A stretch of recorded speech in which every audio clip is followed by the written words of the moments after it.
Cook County judge will decide the fates of 3 Chicago cops and, by extension, the fate of the police department, so-called code of silence. That judge heard closing arguments in the landmark trial today. WGN's Mike Lowe was there and joins us now with our report. Mike?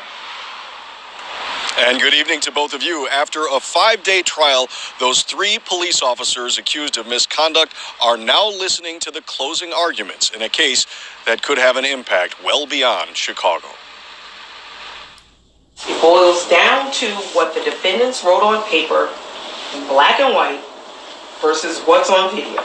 Special Prosecutor Patricia Brown Holmes says the 3 officers accused of misconduct were sworn to protect the city. Instead, they protected only a fellow officer. To try to protect Jason Van Dyke by creating a false justification for Van Dyke to have shot and killed Laquan McDonald. Following the law was a completely foreign concept to Laquan McDonald.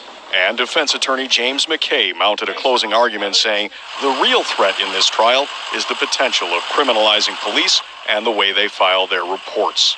The state's case is so weak. The absence of real, credible evidence is so apparent. You must, as a matter of law, find David March not guilty. Ex-Officer Joseph Walsh, Detective David March, and Officer Thomas Gaffney are all facing charges of conspiracy, official misconduct, and obstructing justice in the alleged cover-up of the Laquan McDonald murder. Guilty. Jason Van Dyke was convicted of second-degree murder in the killing back in October.